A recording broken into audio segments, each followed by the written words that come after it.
Welcome back to From the Sideline B2B. I'm your host, Troy. I'm back with the boys. They in the background. But, we got to drop the word of the day. And the word of the day is aura. You see the thumbnail. We're going to talk whole lot of aura today. We got some Shai talk, some Luka talk, some Edward talk, some Victor talk, some Jokic talk. We even talking about Kawhi today. And then I got another bring them to the era for you guys. And we're going to do it just like from the hardwood floors to the rafters packed. Welcome to the show. This is Basket the Basket, where the crowd gets loud and the takes get drastic. Breaking down every play, every stat, no plastic. Yo. We talk legends, rookies, dynasties built. From the drive to the dish to the splash, from the tilt, from the opening tip to the closing act. We got the insight you need, straight fact, no cap. From the garden to the bay, where the nets stay snapping, to the Shai, where the sky and the vibes stay cracking. What's up, fellas? How are you guys feeling?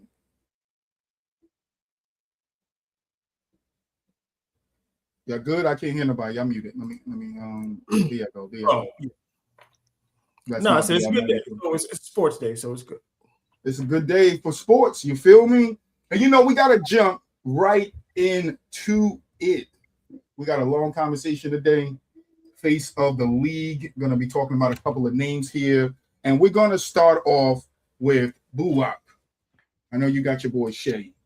Take it over. Shai what? Shai Gilgeous-Alexander, face of the league, right? I ain't going to say he flat out the face of the league. But I do believe the best player in the world should be like the face of the league. And let me question though. Go ahead. How often does the face of the league change? And I'm asking this question because we were just looking at MVPs last night, and I could go back when Giannis won his 2 MVPs, he was the face of the league. And then 2 years later, after Jokic won his second one, he was the face of the league. I don't think neither one of them was ever the face of the league. Neither one of them was the face of the league. Well, they was the best player. We've had conversation with Joker being the best player in the NBA, right? Is the best player in the NBA not the face of the league? I just said what I just said. I literally think that should be that way, but that don't mean that's what it is. Like, I still think LeBron James is the face of the league right now. Yeah, I mean, the thing about it is that's true. Like it or not, how do you figure?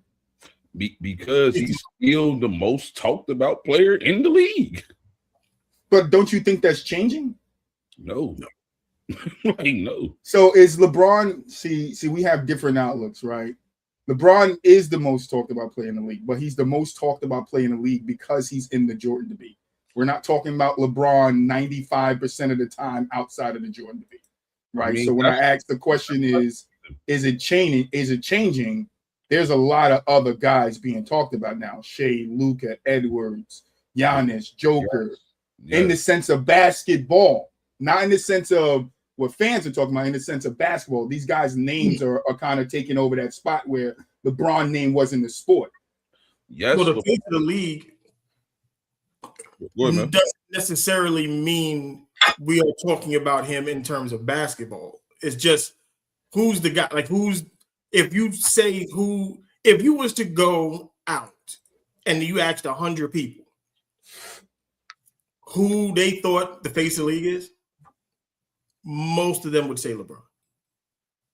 I disagree though with that one though, because I think people associate pull up on YouTube and see with the best player being like the face of the league, and I don't think that's what the face of the league is. The face of the league to me is the player that is talked about the most for whatever reason. That's what I'm saying. Like there's been times where like the best player in the league is not like Joker was the best player in the league for a while. He wasn't even close to being the face of the league. Exactly.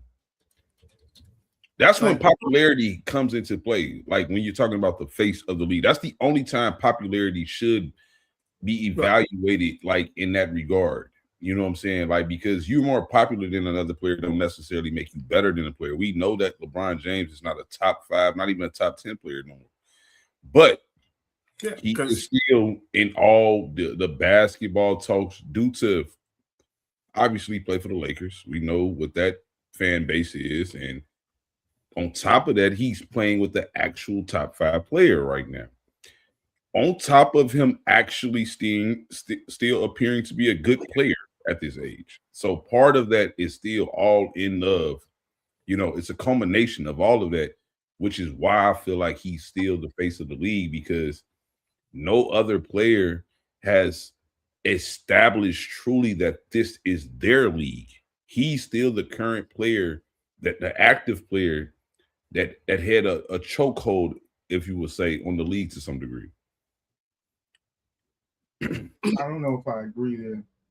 Because or maybe I just look at it differently. Well, I see what you're saying, but the league, you understand, the league is making LeBron the face, and he has been the face. Because I said this a while ago when we were talking about this, was back when the Warriors was doing what the Warriors were doing, that the league missed out on naming the Golden State Warriors and Steph the dynasty, and Steph being the face of the NBA at that time, because they still wanted LeBron to be that. So you don't get the Showtime Laker feel or the Bulls 90s feel. You don't get the Kobe Shaq feel from the Golden State Warriors, because they still wanted LeBron to be that.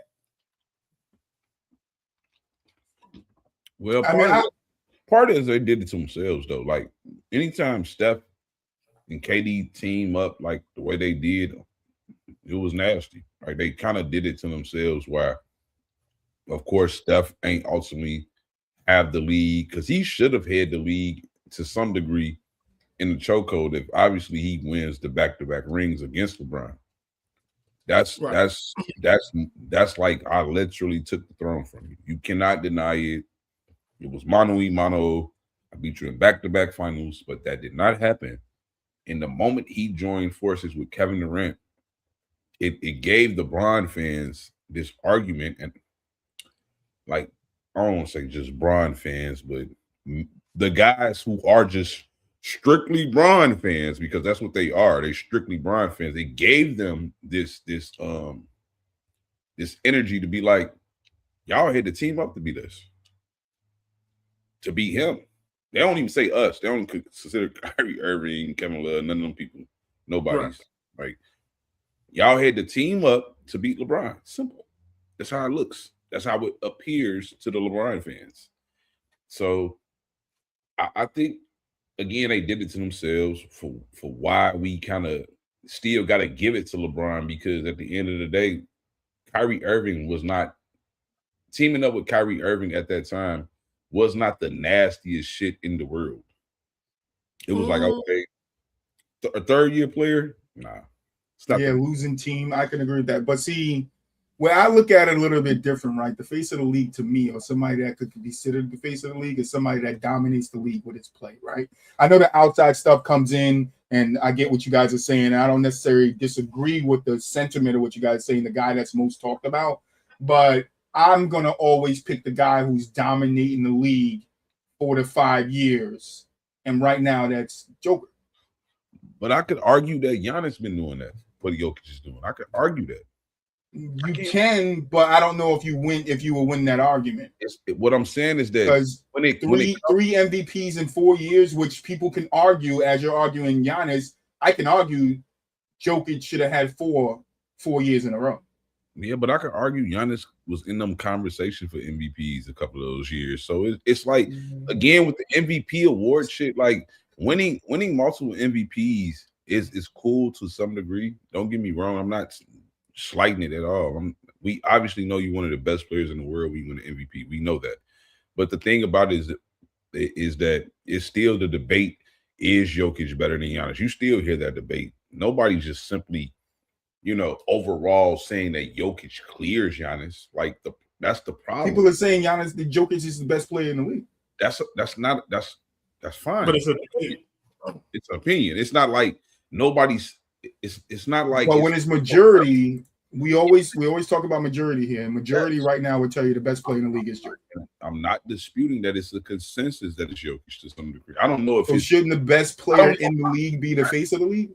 No, I just said that, Troy. I just said I believe that's not how it goes. That's not how it right. goes. So, but that's what I'm saying to other people. That's not how it goes, but that's how it goes for me. right? And that's why, Boo Up, I don't know if you remember a couple of years ago when you were saying Giannis was the face of the league, Giannis was the best player in the league, and then the year after when Jokic won, you said Joker. I challenged you on that. You remember that conversation we had? That I was like, how could we just jump year to year? And that's been my problem for forever. I don't know how we jump year to year. And I can understand in the last couple of years, we haven't had a true team take over, you know, the finals with, besides Golden State back in, you know, 15 to 18, they won 3 out of 4. But after that, it's been Toronto, Lakers, Bucks, Warriors, Nuggets, Celtics. It's been a different team every year. So we can't really say who's the best team in the league, right? But we can look at who's the best player in the league. And if I'm taking the best player in the league is the face of the league, I would think Jokic. And I will also back that up with, look at how much European talk we're having right now. Is that not because of Jokic, how the Europeans are better than the Americans? The problem with that, though, Troy, you got to realize is that it has to be a gap from you and that next player. There is no gap between Jokic and Giannis. It's not. No matter if you want to say that Jokic has been playing better, there's not a gap between these two players. Jokic has averaged damn near triple-double for the last, 3 years? That shows me a gap. That don't show me a gap. Giannis doesn't have the passing ability that Jokic has. Okay. Where was Russell Westbrook during his triple-double seasons? Out there for me. Jokic don't have the defense that Giannis has on no level. We could go back and forth. Okay, so like Troy, it's no gap between these two players. They both have flaws. I don't know. I think there is a gap between Giannis and Jokic has made that statement these last 2 years. He has not.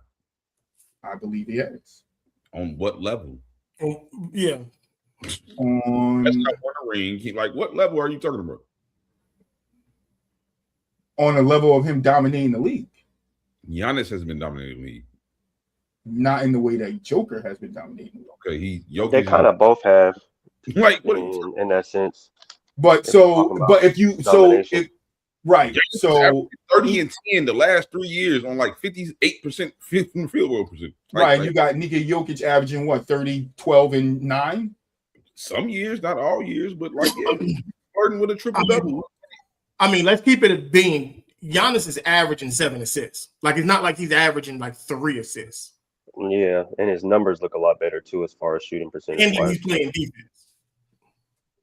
Again, it's no 28, 12, 28, 13, and 10, 20, 30, 13 and 10, 26, 12, and 9. First in MVP voting, second in MVP voting, and we don't know what he's going to do because last year gave MVP. 30, 12, and 7 with the defense. Yeah, that's true. Again, sure, there's no gap between these two players. Like I don't know if there's no gap. It's no gap. I'm not going to say there's no gap. Where is the gap? If there's a gap, so if there's no gap, right, and we're saying these are the best 2 players in the league, how do we tell who's the face of the league? Is it both of them? No, because again, like to be the face. But if you're taking it from my standards, right, that the best player that dominating the league is the face of the league. How do we determine out of Giannis and Joker who's the face of the league? Look, let me give you an example, right? Let me show you how this face of the league should work. I think from 2000 to 2002, Shaq was clearly the best player in the world, but I do not the face of the league. Do that make sense? Who would you say was the face of the league? It was multiple faces. AI was more popular than Shaq at that time. Mm-hmm. But we wouldn't say I was the face of the league, would we? I'm not saying he's the face of the league. I'm saying in certain periods of the NBA history, there's faces of the league. There's right. So and if you answer in the question that I asked where they both are the face of the league, then I can accept that. But then I would take it one point further. How far is Shai behind them and collectively being the face of the league? If you asking me who's the people's choice, right? Like who I would say the consensus choice is, I think most people will say Anthony Edwards right now. He's the player that people look at like he got that grit, he got that X, Y, and Z. He's charismatic. He's, that's what people view as the face of the league. The more, savvy guy. They don't look at necessarily the best player as being the face of the league. Yeah, because no one ever thought Tim Duncan was ever the face of the league. And I think to really be the face of the league, quote unquote, it's something of you have to like kind of embrace it, right? Like when a LeBron or when a Steph Curry or even back then when an AI or Kobe Bryant, like you have these guys that when people think of basketball, they think of those guys. And when basketball goes through like basketball decisions as far as marketing, as far as advertisement, who's the first guys that they're trying to push. And a Right. lot of guys are looking at an Anthony Edwards type guy. A lot of Shay's climbing up that ladder, but I think him being more on the out front as far as fashion goes and stuff like that, that's going to help him in that sense. Um, and as far as like a Jokic or a Giannis, they're always talking to a Giannis, right? They're always trying to figure out what he likes, what he doesn't like, his mannerisms, how he thinks, or whatever the case may be. Just because he's an odd person, he's not just like the regular kind of guy that people will run into most of the days, right? So everything that he says is interesting. The way that he embraces American culture and finds new things that he may like and stuff like that. Like it's easy to push these guys forward as the face of the league because they're impressionable, that people can relate with them. It's hard to do that with somebody like a Jokic because not a lot of people know about him. They know he likes horses, but that's about it.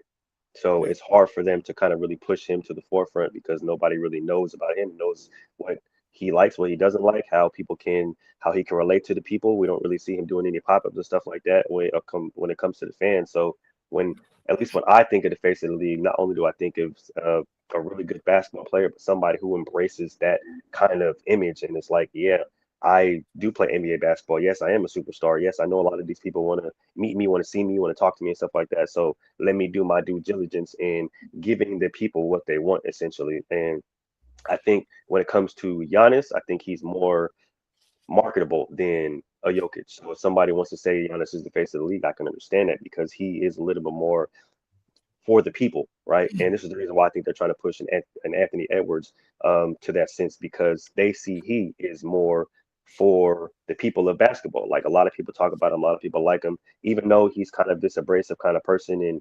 and unapologetically himself. A lot of people still are going to flock and are going to relate to that. So I just think that it has to be embraced, and a lot of people or the people that they tried to push in the forefront didn't embrace it the way that we've seen it in the past. So it's kind of a up in the air kind of thing. So that's the reason why we're talking about it, because nobody really knows, I think, until somebody really kind of steps into that sense, that's when it's going to be defined. But I think right now it's between Ant-Man, Giannis, and Shai, because those are the people that those are the main players a lot of people are talking about. And ironically, two of those guys are international guys. And then the other part of it, I always, at least for me, the part that I always add into it, if my mother knows who you are, that's a big thing. Like when non-basketball people know who you are, that's what catapults you into face of the league type thing. Because face of the league, what you do outside the sport. But face of the league means am I gonna tune in to watch you play? My mom turns the TV on to watch Giannis play.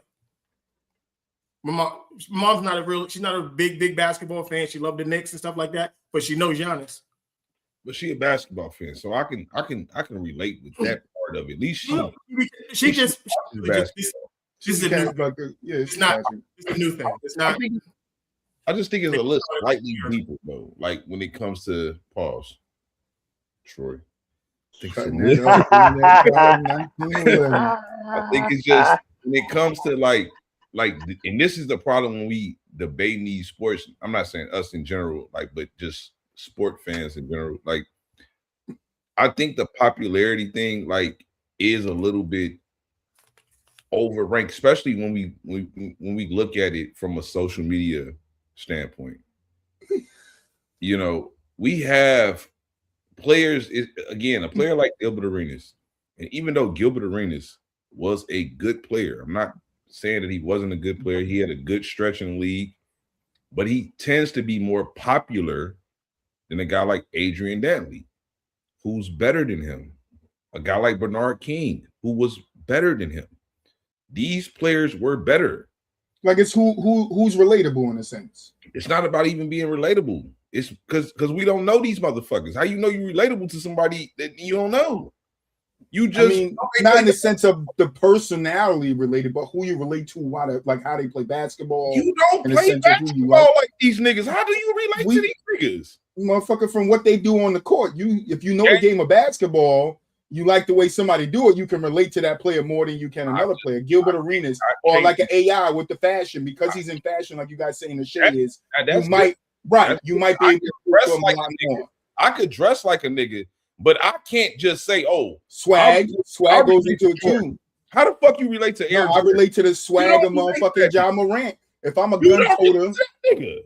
gun toter, you know, that like dancing and throwing grenades in the crowd. Now you bringing up different instances of what you can relate to a player from. But but that's what I'm saying. Players. No, that's why I said not on the personal level. As a all the YNs relating to Ja Morant. Yeah, like bro, it's the thing about with that we do in the sports shit in general. There is no reason why anybody should be relating to NBA players unless you're trying to be an NBA player, bro. Like, why the fuck do you relate to these niggas? You don't relate to, you don't know the basketball sense. I mean, me and James Harden relate on a different level. I'm just gonna say that. I'm taking that down too. I'm just saying. Go ahead, man. Oh no, I'm just saying. I'm just like I'm not looking at it how everybody. You guys know me. I will use the consensus when it's called for. But if I feel a certain way about a topic, I'm gonna stick to that. So I just looked up who's the face of the league, and just to see what the AI would tell me. And it's what I said in the beginning. It's just not. So I'll ask the question again. It's just not a transitional phase of the face of the league. Like you guys say, Braun is still the face of the league, but I don't think that. I think that it's because even in the sense that you guys can't really name a face of the league outside of Braun, I think we're transitioning and trying to find our next face of the league. And I think a name that's not. I'm sorry, but what? That's just always been the NBA. They always looking for their next star. Right. But LeBron has had it for so long, and then Steph Curry came along for a little bit from what I'm reading here. But the emerging stars, and I think the one that people are really leaving out is Luka. Definitely not the thing. Well, I think the only problem with Luka is he hasn't won yet. That's the only thing that really people are looking at. And he doesn't have an MVP. That's true. That is true. And that could change. But does the face of the league has to have accolades? Yes. Yeah, I think they do. I think they do. I think that's a big factor of it. If you prefer a face of the league that has never had that, hey, okay, we'll go with it. I think that's a big factor as far as being the face of the league, is having some way, shape, or form of accolades to your name. An MVP, a finals MVP, a championship. You got to have something for people to cling to, I guess, if that makes sense. Yeah. Okay, but Luka's been to a finals. He's a 5-time all NBA. I'm not giving him the 2023-24 Western Conference MVP. That's some bullshit. He's a scoring. He's a scoring. He's a scoring chair. He's a scoring chair. The closest. Shit. That's funny because it low key counts, but it don't count. That's right. I'll ask Boo about this. I'll ask Boo about this. I think the closest you're gonna get to the face of the league not having anything was Bird and Magic. For sure. Because they came in the face when they first came in, yeah, that makes sense. But did Magic go to the damn finals his fucking rookie season? His rookie year, yeah. Like, but what I'm saying is Luka came in, and in the sense that we're talking about just the player and what they do in basketball, Luka is that. The only problem is, like you guys say, he doesn't have an MVP, and he doesn't have a finals. He's been to the finals when he got beat by Boston.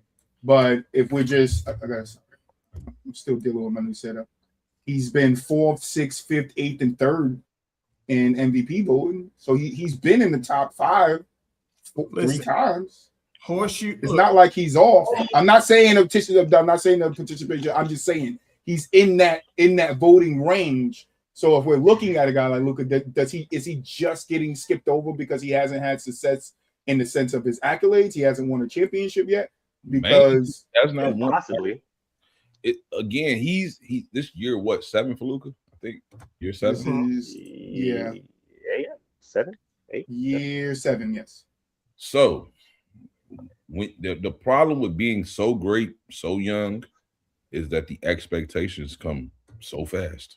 Yep. I agree there. That's the truth. It's unfortunate at times because we don't always take in.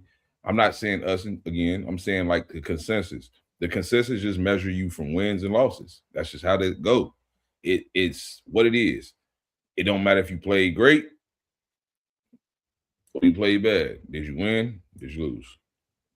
Simple. Because it's players we know have won and didn't necessarily play great, but they won. We've seen these situations.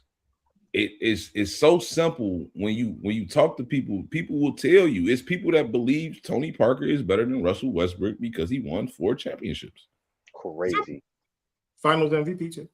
And the finals MVP. It's true. This is true, but that's But crazy. as a player, if we're evaluating careers, then yes, you could take Tony Parker's career over Russell Westbrook. I would. But we're looking at just players. I'm not though. I ain't even gonna lie. Definitely not taking that career over Russell. I'm just saying you could. I didn't say I will. I said you could. You could do a lot of shit, but you'll be done. You could, but if we're looking at Westbrook as a player and Tony Parker, You're not taking Tony Parker's there's career no over Russell. way. There's no way you take. No. Why I not? mean, Can we just? Tony I want to see. This is fascinating to me. So you would not want to be on a dynasty. You was one of the better players on that. It wasn't like he was Robert Horry or some shit. Robert can always get some fire. That's crazy. He get that work. He get that work. Robert ain't getting that fire. That's crazy. Over here, yeah, we got it. Somebody else. That's Praise. somebody else. That's my bad. The championships, the finals MVP, none of that. Just for triple doubles. It's not about just the triple doubles for one, right? Like Russell Westbrook is a 2-time scoring champ.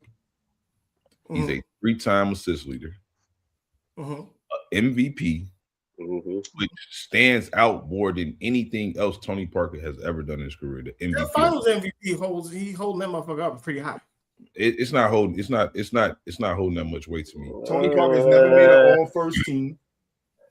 Yeah, what Tony Parker got 4 All-NBA teams? He's got 4 All-NBA teams. Russell has 9. I know none of them first teams. No, none of them. Russell has 2. Parker has none. And we got 2 scoring champs and 3 assist leaders to Russ.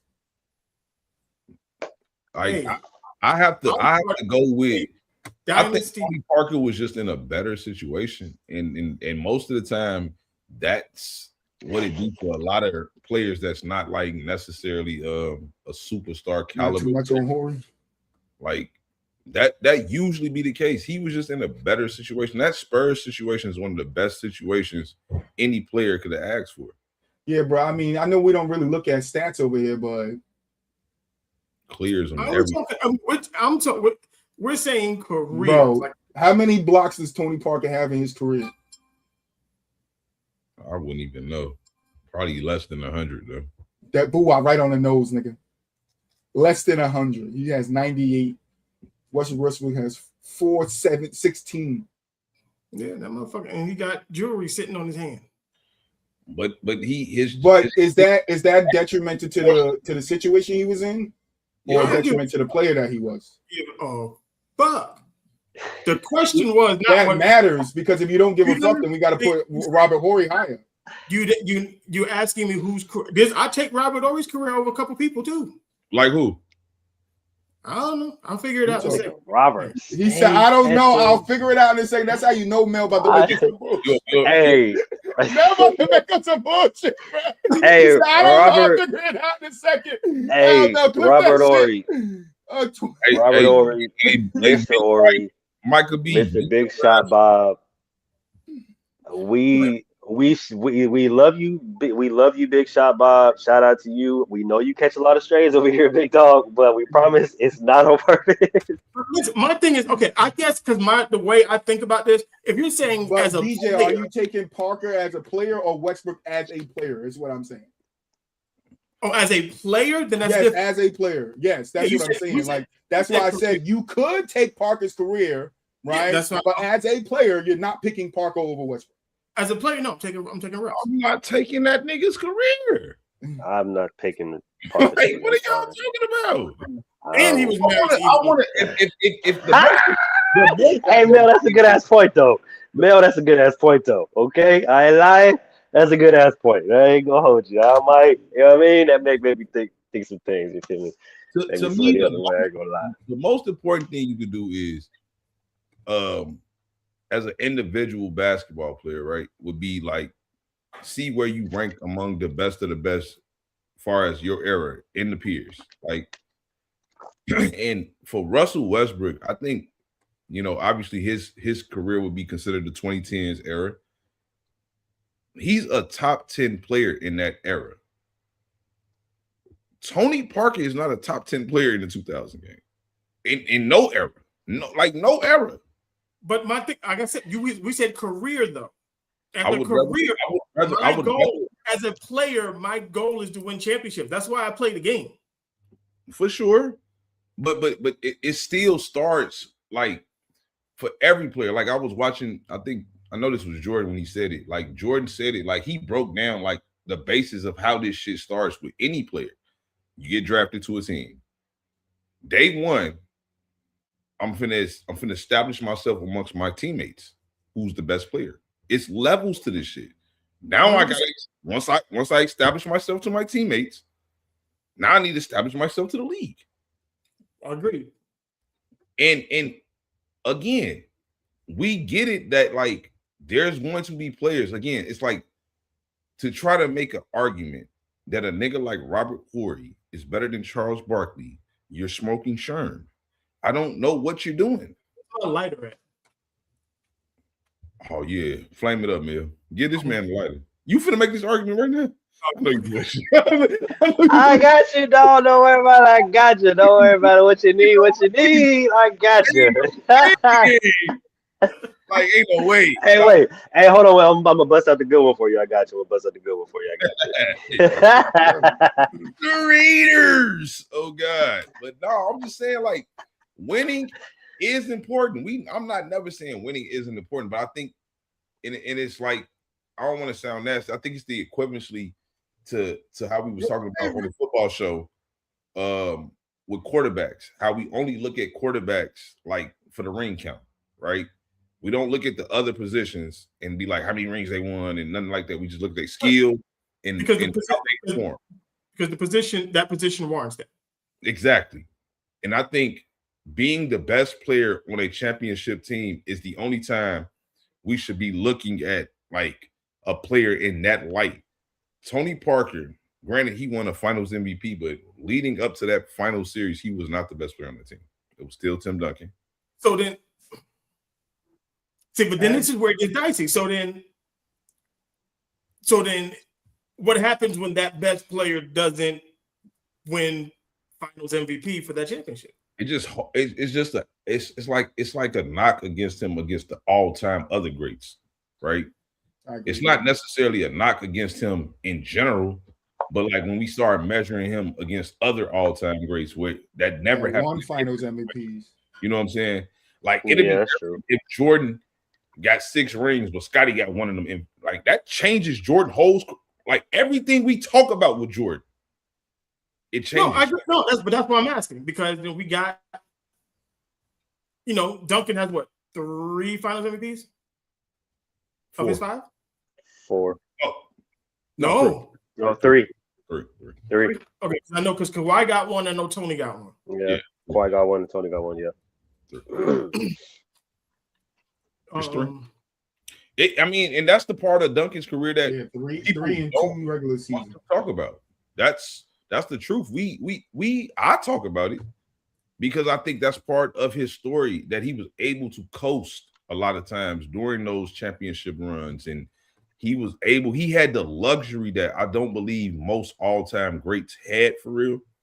Like I think he had one of the best situations, and that's why, like, when we talk about coaching, I definitely think Greg Popovich is the greatest coach of all time, because, again, he did not have a Jordan Kobe level player, in my opinion. And I know people are gonna be like, well, Tim Duncan was on Kobe level and blah blah blah. I don't believe I don't believe Tim Duncan was as feisty as those two motherfuckers in practice. I don't believe he was challenging people that way. I think Greg Popovich was. I for sure believe that, because we know his background, military. That's who he is. Feisty, calling you out. I'll bench the whole starting five, y'all tweaking in the first 2 minutes. That's Greg Popovich. That's not Phil Jackson. Phil Jackson is what they call him, the Zen Master. Mind games. Come drop a little message out to you in your locker before the game started. You know, Wilt Chamberlain had 600 points one night. Nigga, see what you can do. Well, I mean, coaches. I mean, I know coaches are different. I mean, everybody's coaching philosophy is going to be a little different. For sure. And it's based on the team that you got. For sure. But I think with the type of players that Phil Jackson had, I think, like, I do believe alignment was perfect for them, because I do believe he was the right type of coach for those type of players. Because I don't necessarily think the way Greg Popovich coached would have worked for Jordan. I don't believe that, because it didn't work. Why? He did. That's true. He did. Knocks him down the all-time list. You sleep with your see, it's different, because if you sleep with your teammate's wife, it knocks you down the list. But if you sleep with your teammate's mother, it climbs you up. Damn. Oh man. What you talking about, boo? What you talking about? Ah, Constantly spanking. man, what? Me. Just let the Armada go, nigga. Those right Hey, there. here, nigga. Quick draw, nigga. What? Quick draw on that nigga. Green arrow, nigga. What? Hawkeye on that nigga. Overloaded arrows. Hey, Right here. 37-15. Boo out this nigga. I got it already. It was at 2650. I got it already, Mel. If you want to cut it up, it was at 3650. I mean 3650. Hey, that was a perfect. Hey, that was a perfect freeze frame. That was a perfect freeze frame, boo up. I ain't gonna lie. That's but reeling it back in. So are we at what point, and who needs to do what to take over the face of the league? Like, when can we name Shai, Edwards? Like, when will it be the consensus that one of these guys are the face? When LeBron retires? No, well, Ant is going to be out of the conversation until he actually does something. Right, which I was going to say the same, because that's what you said for Luka. He has to be in the back front. Yeah, Luka's in the same boat. So we're really just down to Shai, Jokic, and Giannis. Yeah, but I think for the most part, like, I think the common thing with the people that were the face of the league, the common thing with them, they all showed the dominance, which is not the regular season performances. It's back-to-back rings. Those are the players that typically we associate with being the best players in the world. And like I said, the problem with Shaq was he didn't do it alone, because we all know when we talk about them Lakers teams with Shaq on it, we all say Shaq and Kobe and Shaq. We never just say the Shaq-led Lakers, or we know Kobe was there. That's why he was the face. Yeah. You know what I'm saying? That's part of Shaq. So having a great number two eliminates you from being the face? When it's not a clear gap, the problem is, again, Shaq and Kobe were 1A, 1B. Exactly. People, if you was around that time, and we know most of us obviously were, right? We know that. Nobody was sitting here saying Shaq clears Kobe. Nobody was saying this shit, bro. That's true. People was looking at Kobe like he might be better than this nigga. As dominant as Shaq was. especially when they got to the He even playoffs. said it. He the best player Kobe in the was world. seeing. He Yeah, said like, it. everybody else who had a number 2, they were a clear 2. That's That true. wasn't So- the case with So neither Jason Tatum or Jaylen Brown can ever be the face of the league. No. They would have to leave each other to even remotely get in that conversation. Stop And speaking Jason that voodoo Tatum- on us, bro. And Jason Tatum, to me, he had a case, you know what I'm saying? Like, he had a case, but his, the injuries, I don't agree with that. the inconsistencies in the playoff runs and things of that nature, it's his fault. I don't want to sound nasty like when I say this, because I do think he's more talented than Brown.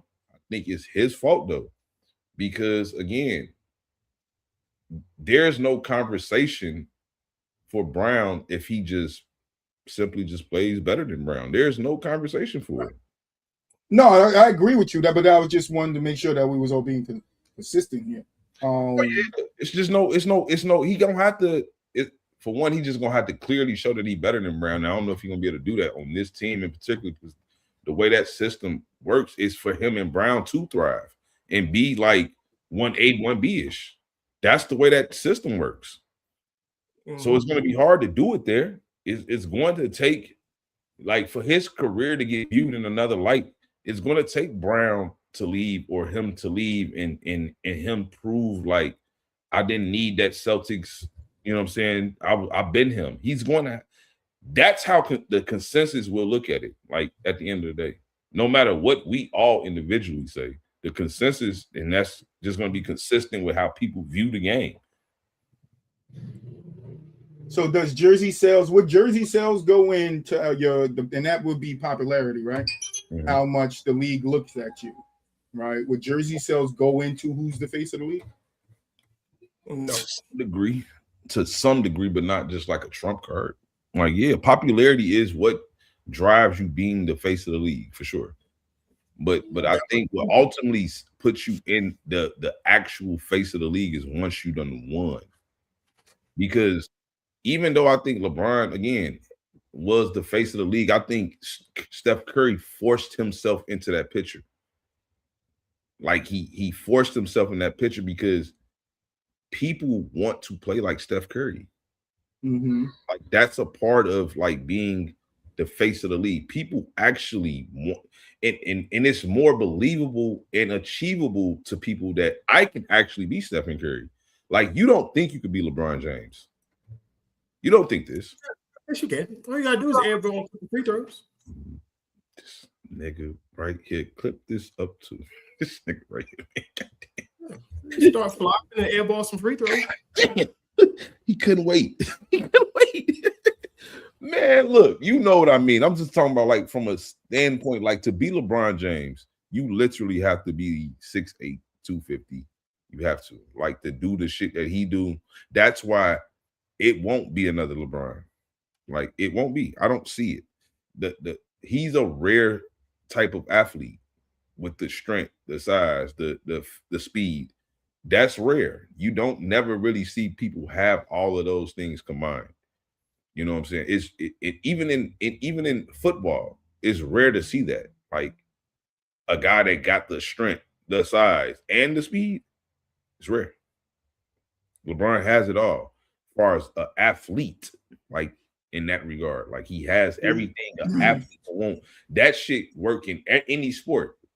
What LeBron has works in any sport. Strength, size, speed, it works in any sport. So, it's just with Steph became the guy that, like, when you go to the gym, in that case, I've been LeBron since the 5th grade. You probably been.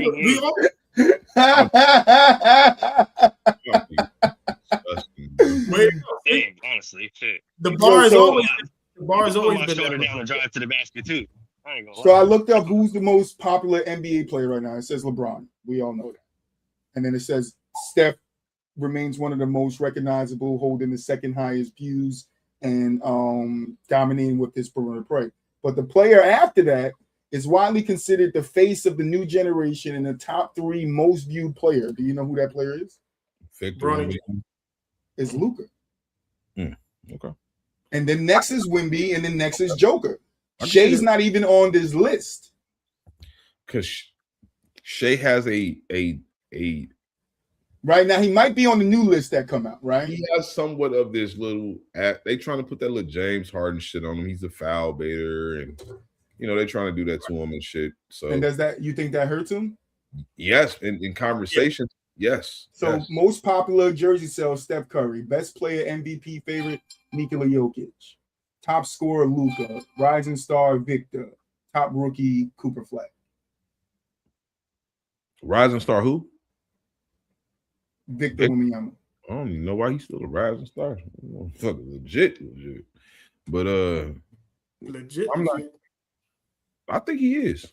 I think he's the best defensive player in the league, and I also think like offensively he's just getting better. Like it's gonna get scarier and scarier as he's. It is. If he can stay healthy, guys, this please year- don't let the same buoy happen to him. Yeah. Let him fucking, because he could be the face of the league. Yeah, and one thing I can say about Victor, he is kind of personable. Like I kind of see like he's not like most He of said the he don't deal with the only fans girl, so I definitely relate to him. A lot of He people, talk- like I said, talking a shit.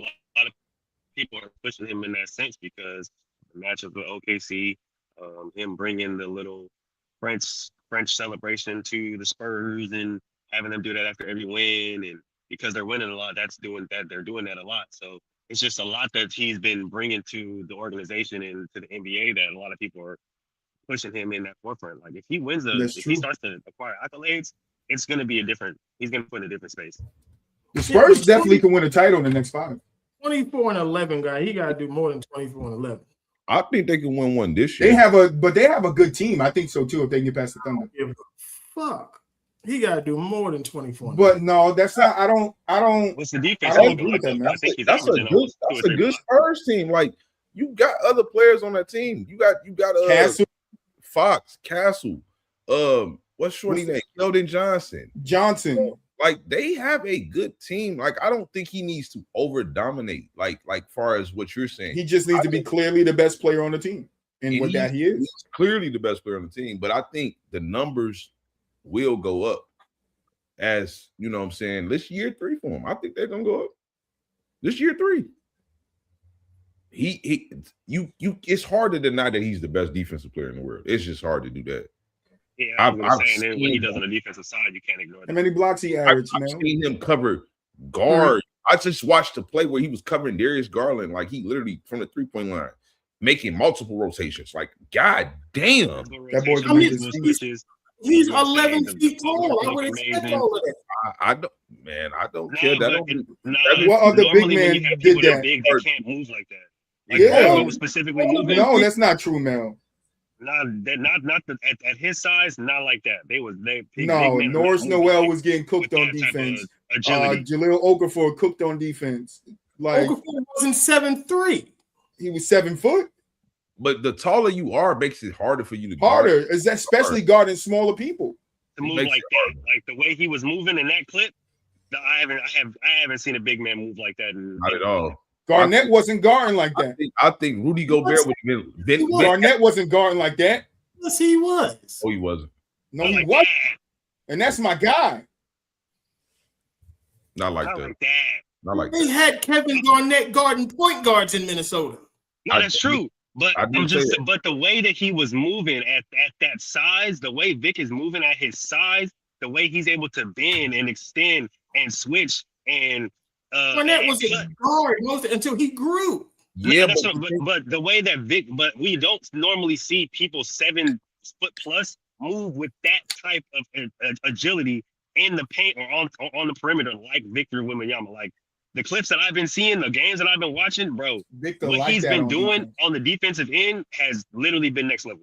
You feel me? And I can't even You hate don't his expect first that from a guy that's 7'3". but I expect him to be getting cooked on defense. I think what Mel missing on this point of it is the spacing in this era that it's so hard for a big to be out there on the island with a guard today.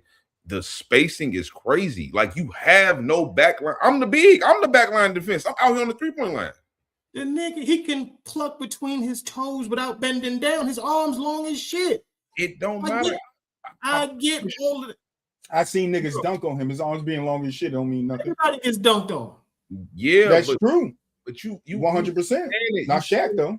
Saying it like I get what you saying. Like he has good recovery skills, but that's still part of who he.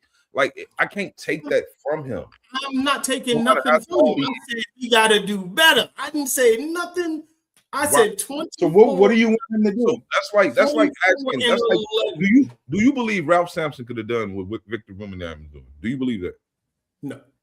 So that's what I mean. You got to give him credit for being able. You went all the way back to Ralph Sampson. He's 7'4". Like he, Yao Ming. Bobo, nigga. Bobo. Can Bobo do it? No. Manubo. Yeah, Manubo. Can Manubo do it? Yeah. Can he do it? No, he wasn't as fast as Wemby. No, he can't do it. That's like you making an argument because here. Lucky I can't turn. Those guys they style of play was totally different back then. But I'm saying defense, the son. I'm talking about the son. That's the Bobo, the son, right?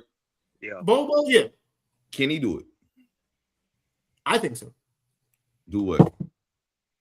I think yeah. Can he do it? Can he do it to the extreme as Wemby? I don't know that, but can he? I've seen him play on the perimeter. We've seen him do it. Okay, so look, let me show you the difference. Like, this is great. We were just talking about this guy, obviously, with the 83 points. But Bam, right? Bam can do things like that. Get out there, guards. But Bam is also 6'9". Yeah. It's harder when you're that tall to guard smaller players. You either have a special ability. It can't just be your length. It has something to do with your ability as a player. Length does help, but you got to have the ability. It's players that have it, bro. Most players that's guarding a guard like Darius Garland. Darius Garland is a guy that can break you down if need be. He can do that, and he will break down most. I promise you, 97% of those bigs, the clip I seen, 99.9% of those bigs would have got left at the 3-point line. That's fine. I'm not arguing that. Porzingis 7'2". I think Giannis would have got left if he was guarding Darius Garland. He's a great defender. Can Porzingis do it? Can Porzingis guard like that now? He's 7'2". We never said Porzingis was a defender, dog. But you said I didn't see Porzingis stay with some niggas. Can Chet do it? Y'all skipped over everything I said. I never even mentioned defense. I said the 24 and 11. He must do better. Yeah. Then y'all went to defense. Okay, so let me ask you a question. Because that's a part of what he does. He what you want him to do better on the offensive end, but he plays both. But he plays both ends of the floor, so that gives him more than what he needs to do on offense. If he's not doing anything on defense, then I can fill you with he needs to give me more on offense. But he's giving you 24 and 11, then also doing what he's doing on defense. That's why we bring up the defense. You want to see him put up 30 and 10. I get what you're saying, man. I understand. I'm saying this year 3. No, probably like 30 and 12. Whatever. Like I'm just saying, like Mel. I know Mel will settle for 30 and 10. Yeah, like we saw Giannis do the same shit. Well, we seen the evolution. He evolve. He didn't start out that way.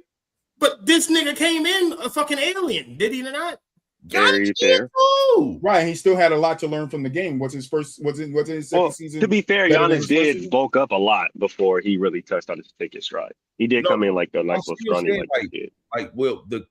Obviously Giannis and Victor was a little different from the standpoint that Victor obviously was the number 1 pick in the draft, right? We know that. And Giannis was more like viewed as a project because Giannis hit a growth spurt in the league. Giannis was like 6'9" when he was drafted. Then he got like 6'11" or some shit like that, 6'7" feet, whatever.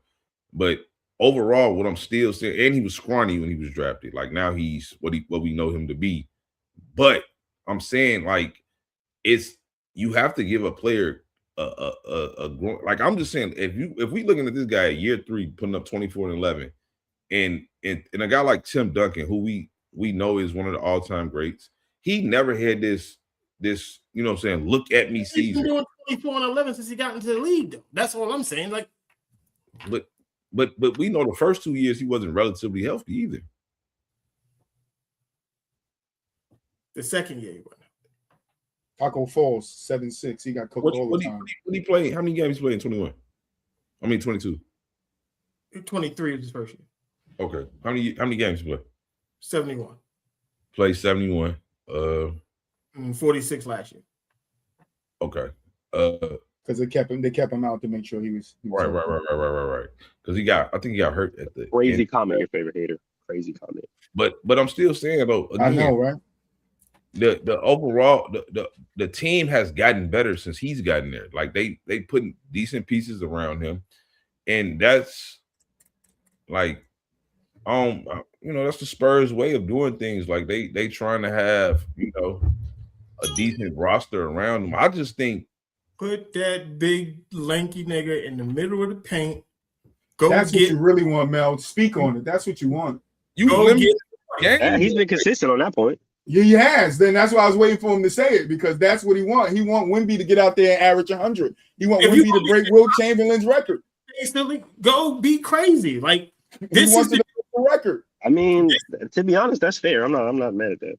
No, I'm not mad at it either, but I don't think the Spurs team that they have calls for it. I don't think he has the frame. Yeah, that's true. I don't think he calls for it either. He has the frame to just be in the post every play. You don't got to be in the post. That's the thing. We call KD. We said it to Porzingis. We use unicorn to the motherfuckers who really wasn't unicorn. This nigga's a unicorn. Yeah, I think what Mel means is like he's just a legitimate walking mismatch. So, just if you draw up specific plays for him to be successful, there's no saying. I mean, it's pretty much a guarantee that he will. And I'm not saying that it's always a guarantee, but just looking at his size and looking at the way he moves and his athletic ability, you would think that we can just draw up anything and he would be able to. You know how you played against your little brother on the Jordan Jammer? This is what it is. That's not the same thing. That's a one-on-one. Same shit. One-on-one, Mel. That's a one-on-one. Yeah, I used to dog my little cousins in a one-on-one for sure. But the concept of basketball is still a team sport. You cannot be overly predictable because, for one, it's not like, again, if he was Shaq, like, yes, you supposed to get Shaq the ball them at every play because he's Shaq. Like, nobody can do. You can slow down, but he's not stronger than every fucking body on the court. He cannot. But Mel, you also with that, like I feel you, but you also take away his ability to stretch the floor. Like the guy stretching the floor. I do. In this era, it's about stretching the floor. So we have to take the game for what it is. That's why what I'm saying is so easy. Everybody, there aren't that many 7-footers. And everybody is spaced out. So put him in the middle, give him the ball, get the hell out the way. But there's guys that's 6'7", 6'8", that's just as strong as a guy like Victor. And overall, but you still not making sense when you say this. Like that's not you're asking him to be something that he. You still asking him to be something that he not. And that's not even including my arm length. Okay, so if I'm backing you down, that's exerting energy. I'm just trying to back people down that I'm not stronger than. They're putting up a fight. Okay, I can throw up a hook. I'm not going to make every hook, man. And I'm still a foot taller than you. I'm gonna get the rebound. I'm not gonna make every hook. You right. That depends on positioning and where the ball goes, man. Yeah, but then you get on your Angel Reese, nigga. You fucking grab your goddamn knee bounce. But that still depends on placement and where the ball goes, man. Nah, fuck that. See, y'all giving these niggas no. I'm giving these niggas the reality of basketball to me. Basketball to me is the most unpredictable sport. Like big nigga versus little nigga. That's what this is. No, that's what it becomes in like high school and shit like that. Once you get to the league, niggas like high school niggas. I couldn't have been if I'm Wemby side. I'm treating these niggas like high school kids. So how does your teammates feel not getting points? Fuck them. See, then you have no teammates. Every chance they get, they're leaving. Now you don't have the team that the Spurs have. You thinking about some other shit when it comes to the NBA, bro. These is about livelihoods. Players is not just trying to be out there making you look good and then they don't get a contract at the end of the year because all they did was simply pass Wemby the Pass ball. you the ball, average 25 assists, and that's all I'm good for. That don't work like that. You know how much 25 assists and 0 points for the year going to get you? Hey, you keep How doing much? it. How much? That's not a max contract, Mel. Just why not? That's a super low max contract, nigga. That's 100,000. This Why not? Chris Paul even averaged points. Nobody is coming to the fucking league just to pass another nigga the ball. Like at one time, these niggas was the best players on their team. They're not trying to be just a role player. Nobody's doing that. The ultimate role player, if you're doing it Mel's way. Like, yeah, like just keep giving him the ball every play. Like I never showcase my talent. I don't care who brings it up. You just give it to Wemby. Yeah, and if they and I said it, and I said it on 2 shows ago. And if they want to collapse down, cool. I'll kick it out. Better make the shot. But then that's the same shit we. So if they don't make the shot, what happens, Mel? Hold on, that's the same shit. That's the same shit. So what if everybody misses the shot? You just gonna collapse and do it yourself? Fuck it. We're doing live. LeBron. Mel said, "Fuck it, we're doing live." Say what? That's the same shit you penalize LeBron for. You say that style of play is not conducive. No. That nigga dribble. I'm not talking about all that. I'm talking about a motherfucker sitting in the middle of the paint. Go rim to rim. You play defense on this end. We're going to block. We're going to funnel everything to me. Once that happens, we're going to go to the other rim. I'm going to throw my hand up. Let's go. And we're going to run back to the other rim. We're going to rock out. This is not the same as what I talked about with LeBron. That is not the same. Mel, like you just said, literally, if they collapse, pass the ball out. Players, if I'm the Aaron Fox, I'm not no fucking Steph Curry where I just shoot threes off. Yeah, I'm not a spy. Everybody not a spider. He been ass. He was good for 2 years. And fucking deal with it. Darren Fox got injured, bro. He's not ass, bro. He got injured also. He's not ass. He's a good player. I know. Trust me, me personally, I know you don't give a fuck about injuries. I know. I know, Mel. I know. But yeah, I understand you. But I just don't think if the Spurs had a team that was inadequate enough or it was built for that, then yeah, give you that. But you got so many nice guys over there that you want to retain. So you drafted me to be the nice guy. Right. But you have so many other nice, but you have to build a team around him to win championships. I don't think you doing that with Wemby for 82 games and then plus the length of the playoffs is going to win you a championship. Let's find out. No, I'm not willing to take that risk. That's just bad basketball to me, just to keep giving. That's just to do what fucking Bam did. We just penalized Bam for they might as well just do that and fucking block everybody out so they can't get the Wemby. Just start playing football.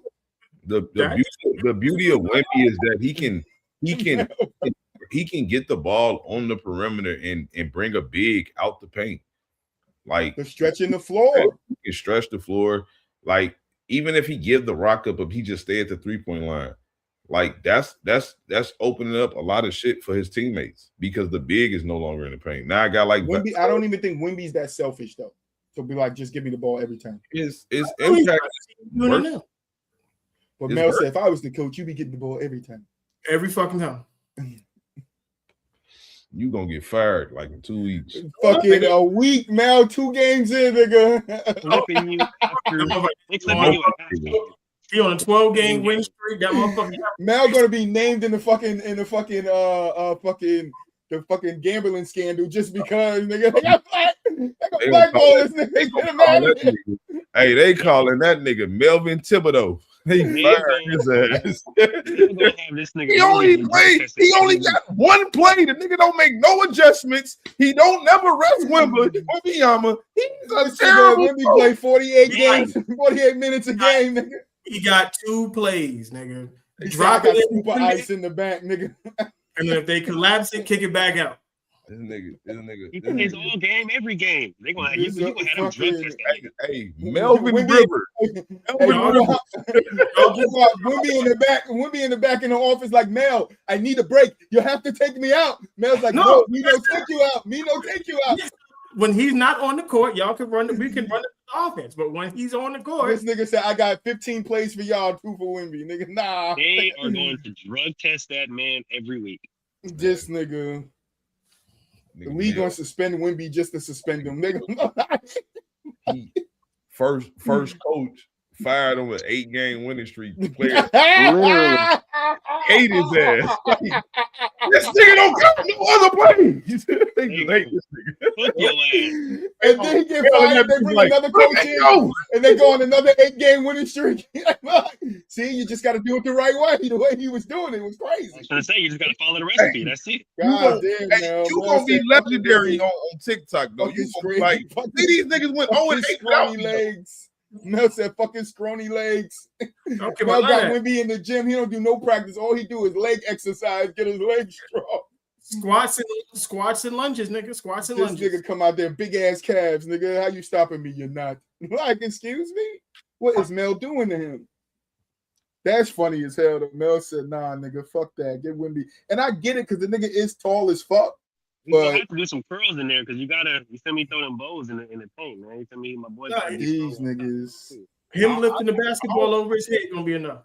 the NBA gonna call Hey, every ref down to the office and be like, "Look, when Wemby play, just call offensive fouls on him." Offensive foul. I think Wemby's just gonna get NBA like what most players get, like what Kevin Durant got, like when you that size and that's your frame, like that's more like his natural frame. Like with Giannis, even though he was scrawny, you could see the broadness in his shoulders where you can see he can develop it. I don't see that in Victor. Like I see a And you don't see that in KD frame. body either, right? I see that type of frame for him where you can become stronger as you age and stuff like that. You start, you know what I'm saying? You'll be NBA stronger, right? Like you can endure more. That's what I really want to say. You'll endure more as you get older in the league. But I just don't think his frame suggests that's his style of play where you just give him the ball in the post and he just goes to work. Because I don't think people are going to collapse on him. I actually think people will feel like they can work with that. Like, especially if you put somebody on him that's strong as him. Granted, he going to still get a quality look up, but we've seen this with guys like Dirk. When Dirk can bully certain small players, he took quality shots still. You see him still shooting over these players.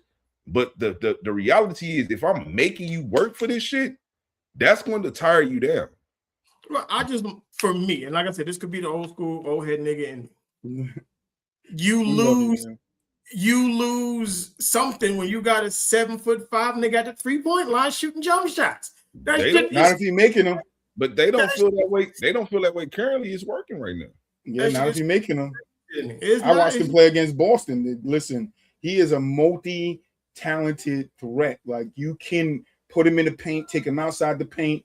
You can have him on the wing. You can have him like this guy. You can put him anywhere and he can score. To just limit him to scoring in the post, it's going to hurt your game. His superpower is his height. Right, but it's his skill. It's his skill that comes with the height. Yeah, it's his height, but it's the skill that comes with it.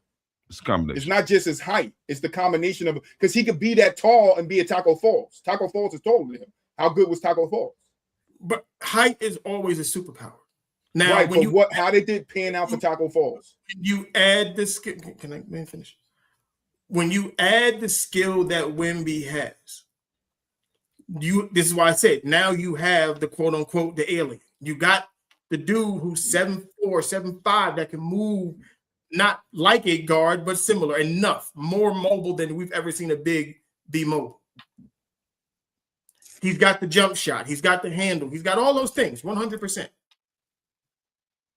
But the motherfucker he's still taller and longer, no diddy, than everybody else. Yeah, but not stronger. And to be in the post, you need to be stronger than most people too. If I know angles and stuff, I don't need to be stronger than you. You said what? If I know angles, I don't need to be stronger than you. Geometry. Yeah, but then he's not really posting up. He's going to be facing up at that point. What you're talking about? He's facing. No, I can put you on the post and angle you up. No, you can't. Are you talking about like Kobe? That's footwork, and he don't have Kobe that. had angles though when he was back towards the back. He also had angles. He didn't have angles. In order to manipulate an angle, his favorite shots was at angles. Time out. In order to manipulate an angle, you need to be driving at someone. That's how you manipulate an angle.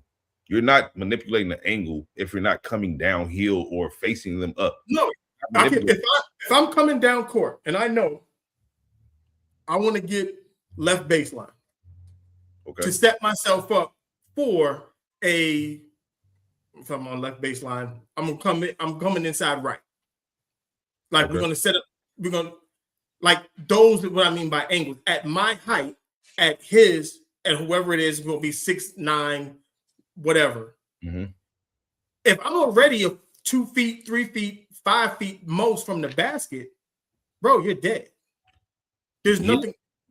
You're gonna have to try to stop me at the key before I get to that paint. Well, I would say fuck that. He said, give me a minute. Let me take a pull of this goddamn blunt real quick. But no, I understand what you're saying. Like Wemby will be hard to stop, and I'm not questioning that. I just don't know if it's a good recipe for winning basketball, winning championships. Well, because I don't care how y'all see it. Like, not saying you. I'm just I get what you're saying. It's just like as a coach, if I know I have the closest thing to an automatic 2 that anybody else has. So what happens if teams then start to build they start implementing what the Heat did to Giannis? Now it didn't work the first year, but the second year it worked. It's gonna work definitely against a player like Wemby because he don't have the strength that Giannis has. He don't have the muscle to muscle through the wall. He can't bully people the way Giannis bully people. He's either gonna take the jump shot or pass it to a teammate. We've seen the wall work. Boston even put up a version of the wall against Giannis. But that's just not his game. That's limiting Victor Wembanyama. Victor Wembanyama is more talented as far as an offensive player. I'm not gonna say he's more offensively dominant than Giannis. I'm not saying that because I think offensively dominant will go to Giannis. But far as talent, I would say it's limiting him, which is ultimately going to hurt him to some degree. He don't have that frame where he's needing to be. Like, again, you will be able to put a 6'9" player on him. And if all he's trying to do is bang and bang and bang, and granted, some of the shit you're going to live with, yeah, he's going to get some quality looks, and yeah, he probably going to make some buckets. But I don't think he's going to be consistent at that. I really don't.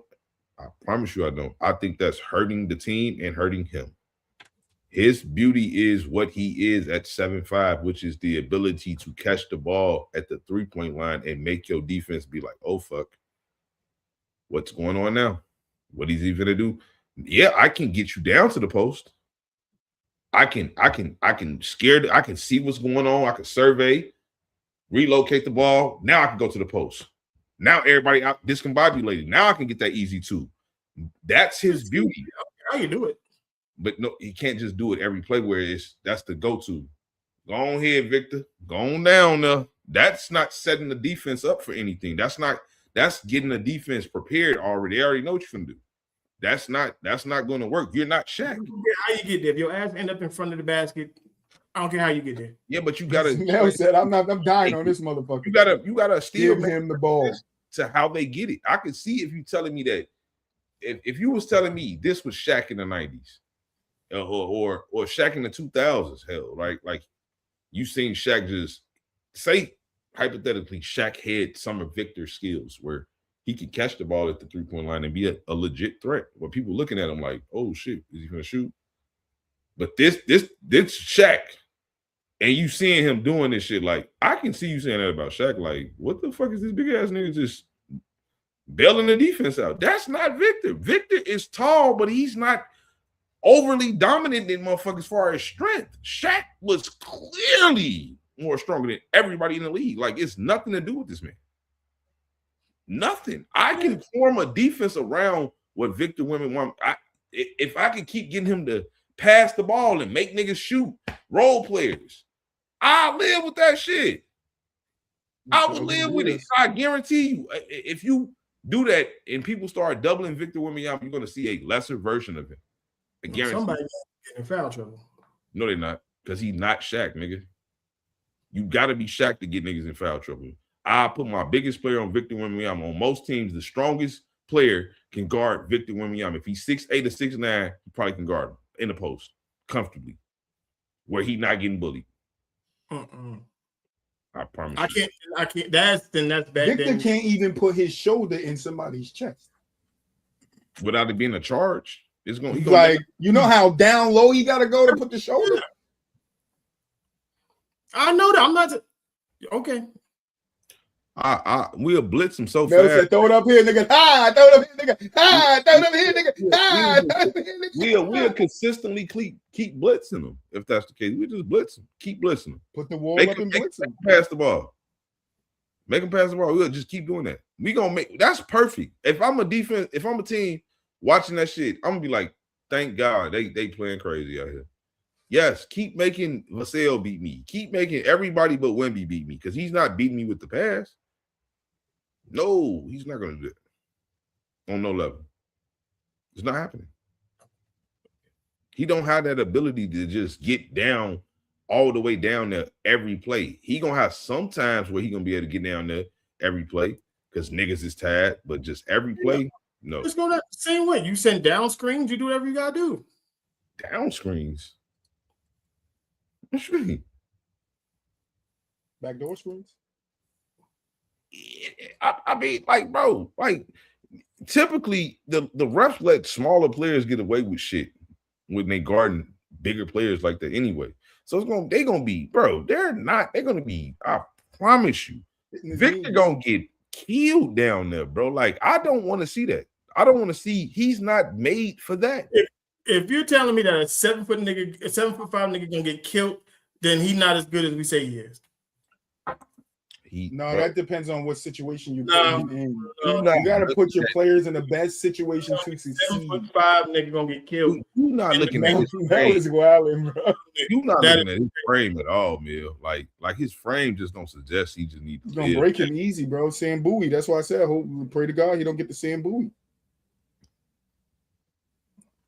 But one guy we didn't really talk about. We talked about Shai a little bit. We know how we really feel about Shai. He's got another championship, another MVP will set him definitely over the top. I would say he win the back-to-back because he's poised to win back-to-back MVPs. He's poised to do that if he don't do nothing else. It's looking like it's about 20 games left. Unless somebody do something extra crazy, I don't see it because Luka don't qualify for it, right? Somebody done missed enough games where they don't qualify for the award. LeBron James. We missed enough games that they would have. Yeah, because they was talking about how wacky the all NBA teams is gonna look a little bit this year or whatever. But regardless, I'm just saying, like, when you factor in Luka's still in it. Potential to win back-to-back MVPs, and if now it's Shai, Victor, Joker, Luka, and Cade Cunningham is the top 5. Makes sense. But with Jaylen Brown at number 7, I don't like that. I just think the way it's setting up, like Shai is in the driver's seat to be the face of the league. You win back-to-back MVPs, back-to-back finals MVPs, back-to-back rings, bro. Like, yeah, you're in the driver's seat. Like, and at that point, nobody would be next to him because Jokic had an opportunity to do it. He didn't do it. Giannis had an opportunity to do it. He didn't do it. Yeah, Chris Middleton. It don't matter because I guarantee you people think what Chris Middleton did in that playoff run is more significant what Jalen Williams did in his playoff run. I guarantee you. Guarantee you. They're going to tell you that. They're going to tell you that Giannis missed games, which is facts. He did. They're going to tell you all these things. I don't care. Yeah, but I'm saying Chris Middleton, you're not winning back-to-back. That's all I'm saying. Yeah, but Chris Middleton got hurt. You got Chris Middleton, you're not winning back-to-back. He got hurt, though. It's not about him. I'm Mel on this one. I don't give a fuck. Yeah, well, both of you niggas is crazy. Don't talk to me about Chris Middleton. That nigga ass. But so what does Anthony Edwards need to do to catch up? Or because I know Buap, you said earlier that he's kind of the face of the league to the consensus because how he appeals to the guy that they want to be. I'm not saying that they think it. I think that's just the guy they want to be. And you saying them as the media or as fans? Yeah, essentially them as the media. Yeah, but the media. He needs accolades. he's a superstar as far as his style of play. He's box office, right? So the media love to talk about players like that, and cover players like that.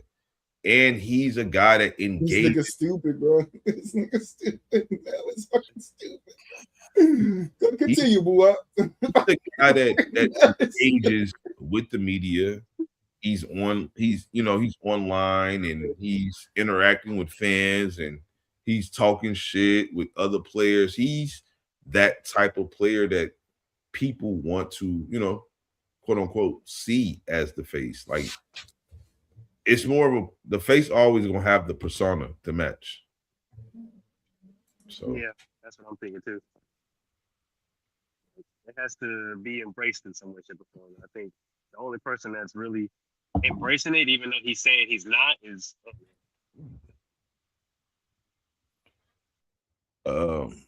yeah, Luka and essentially they just gotta win, bro. Like it's they just at that. I would say Luka more than Ant just gotta win because Luka is really in these all-time great conversations. Right? Where the hell did Mel? Oh, Mel had to bounce. Probably so. I would think. Yeah, I think it's more for Luka to win because a lot of people are starting to question his legacy and they're starting to question his career as far as the basketball great. And because a lot of people are putting him in certain conversations, a lot of people are looking at his career like, what has he done in his career to garner such conversations? So it's now a make or break kind of thing for his career as far as some people's eyes in the basketball world because it's like you don't have an MVP yet. Yes, you've been to a finals, but you haven't won one. You're in what some people would consider a perfect situation in LA for you to win with your first title. So it's like, what are we waiting for? Type shit is what people are really expecting from Luka right now. So perfect situation is a little of a stretch for me. Yeah, it's definitely a stretch. It's definitely a stretch. I think it's the best you could have done though. That's the reality. No, for sure. I think so too. Based off of I think if they kept Anthony Davis, they probably be my Luka Anthony. If they could have got Anthony Davis, they could have kept him. I'm just saying this is hypothetical. I don't know how they would have did it, but if they could have got Luka and kept AD, I think the way Austin Reeves is playing right now with AD being healthy in the way that he played in the bubble championship, I think Luka would be poised to definitely win a championship. I just don't know if he's poised to win one as LeBron's on the team because I don't think that roster is constructed to me to go deep into the playoffs. Yeah, I think unless Luka's carrying him. Would have to be there. For me personally, I don't want to be nasty when I say this, but I don't want to write no player off, especially a great player like Luka. I think Luka has done a lot of things to put him into these all-time great conversations. I do believe Luka Doncic right now, based off what I have seen and based off the history of the game, I do believe he's at the bare minimum top 50 player ever. I do believe this. That's not great to say. The playoff, I'm not mad at that. The regular season performances. I think he's right now currently in year 7. He's like a top 3 scorer, like per game, like ever, like top 5. He's somewhere in there. I think that's fair to say. Like he has done these things, but when you do these things, that's what all these great players have to accept. When you do these things, comes great expectations. Yeah, it just go hand in hand. It's nobody's fault. You're great. We have to, if you want us to look at you like an all-time great, then we have to measure you against the all-time greats. That's how this shit goes. It shouldn't be, you shouldn't even feel bad about it. You should be embracing it. This is what this shit about. Like it's nobody trying to be nasty. Like, so for a player like Luka, like, yes, you need to understand, brother. We've seen you ball out for the last 5 years in the regular season and in the playoffs. Now you're playing with a guy like LeBron James, who some people still view as a top 25 player still, even at 41. You got Austin Reeves, who people are looking at. He might be a top 25 player. You have help in people's eyes. And that's all it's going to, that's when the most expectations are going to come, when they can't see like, well, you don't have no help. The problem is him as a player. As great as he is offensively, defensively, he's terrible. Yeah, that's true. He's That terrible. is true. That hurts him a lot. Worst defenders all time. So the balance is so like crazy with him. Worse than James One of Harden. the greatest offensive players we've ever seen, mixed with one of the worst defensive players we've ever seen. Worse So than James Harden. yes, hell yeah. Honestly, it's not even close. It's not even Nah. close. Yeah, it's tremendously. I ain't gonna fuck with James right now. I'll give you that, James. No, I feel you. You know, I really don't fuck with I'm James not, like that either. I It's never not got even. no It's niggas. not So even close. I was gonna It's fuck with him, but I ain't gonna fuck disgustingly with James. Luka and Luka so bad with it though, bro. Like you see his team running back on the other court. The arguing with the refs.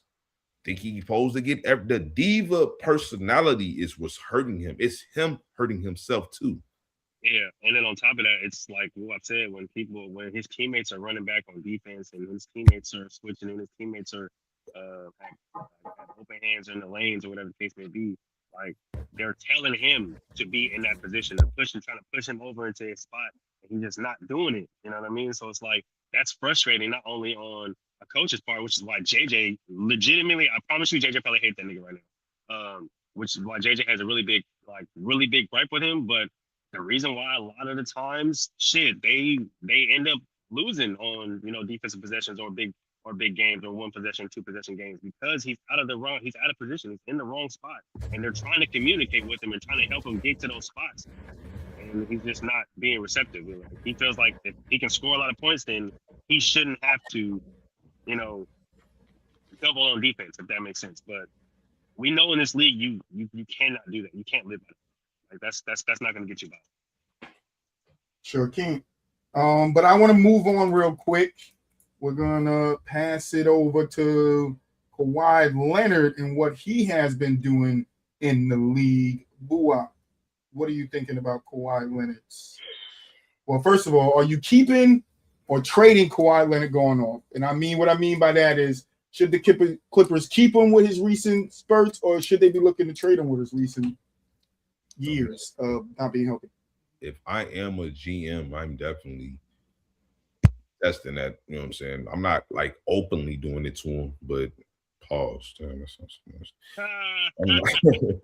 I'm not I'm not just going to be willingly shopping him like yeah, put him out there or whatever, because at the same time, when you put that type of shit out there and you never know how the player might feel about it, like he might not be playing his best. Now that can hurt your team. Ultimately, it can hurt his value again. Like, so like overall though, if people were calling me, I'll be listening. If I'm a GM and an owner, I'll be listening for sure.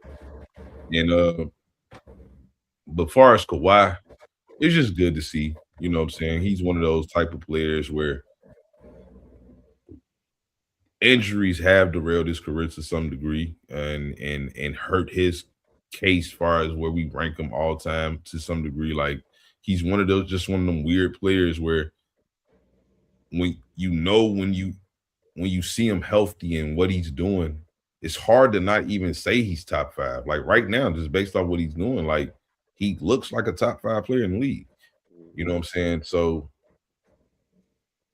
it's just, again, he's just one of those weird players. But for me, I just love to see greatness, and I love to see it again, because people think that we don't appreciate LeBron James' longevity.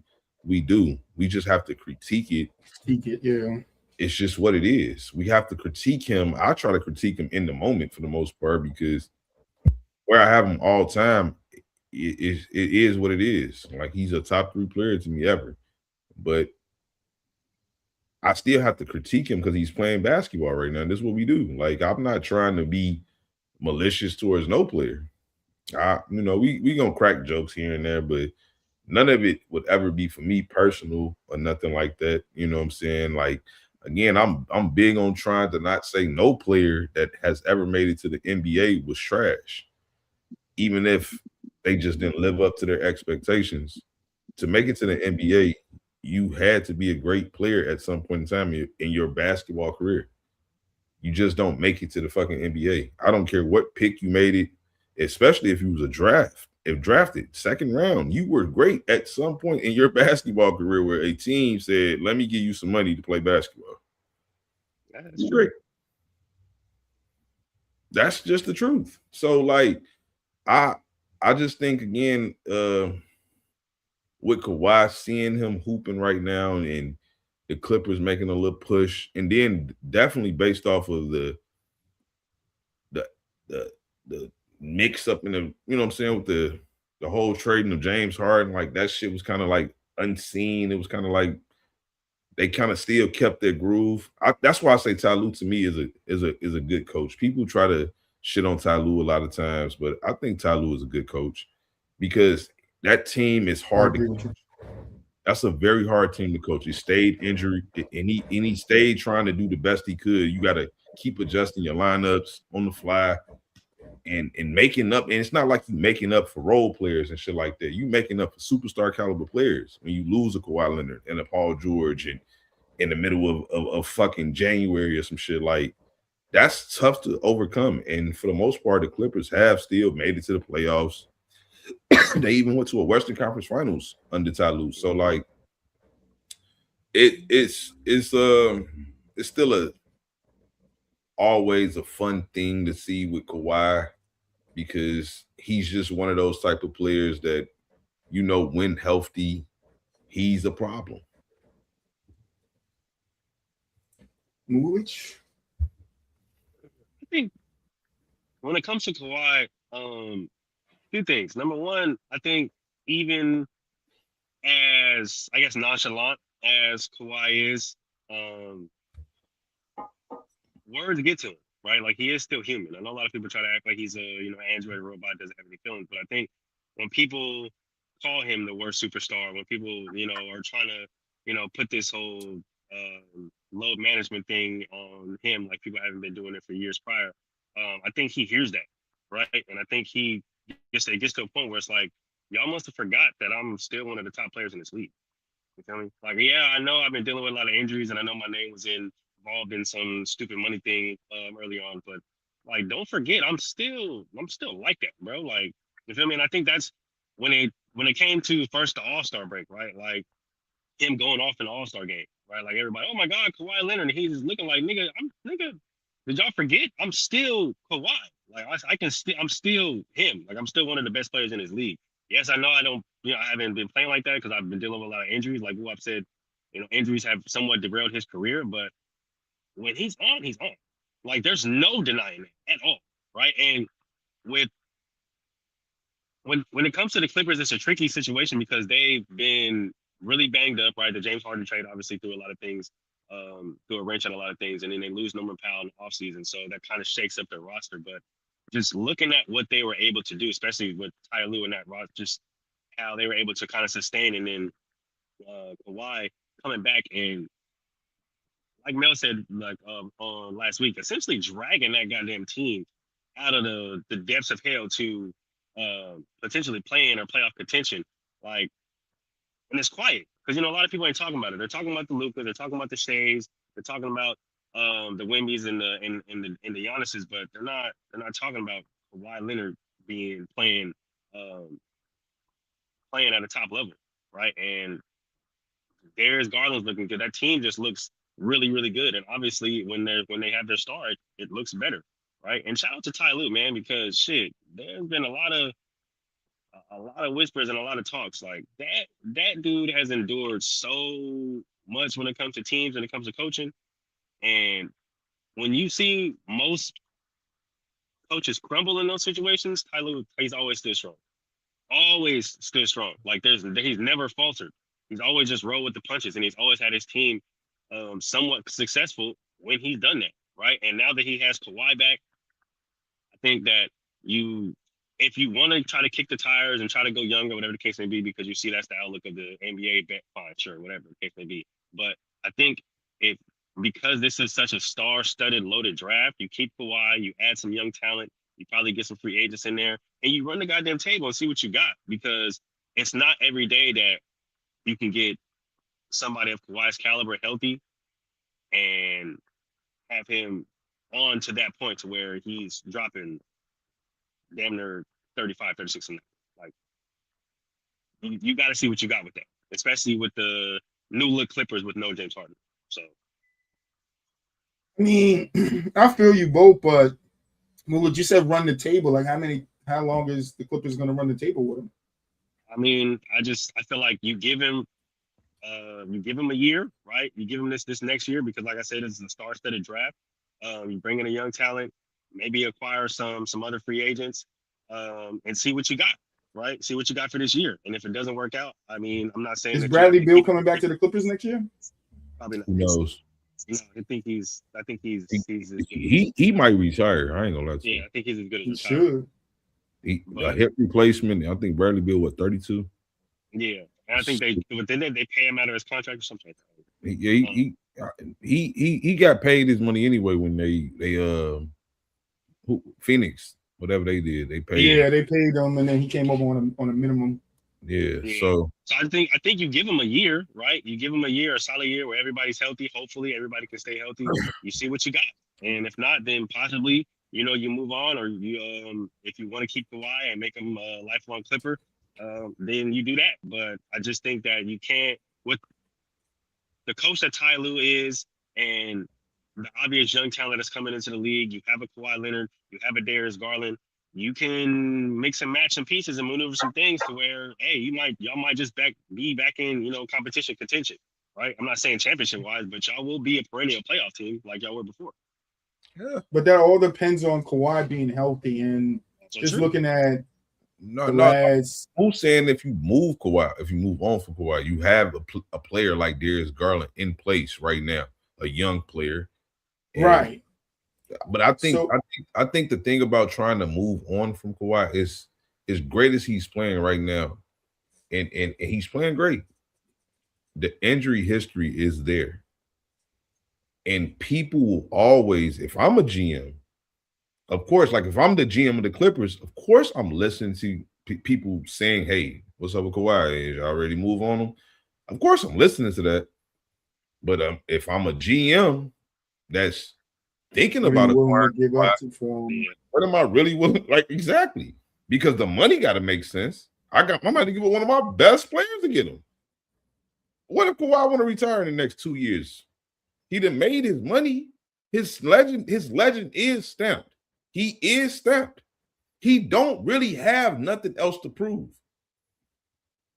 True. Other than if he want to obviously climb up the mountaintop a little bit more. I don't think that's every player's, goal. Gold, yeah. I agree there. I think long as I had a great career, I was one of them niggas. Some niggas cool with that. Everybody he's played, was it 13 seasons? Yes. 14, 13 seasons, yeah. So it's players like fucking, like I think Kawhi Leonard has 15,000 career points. Like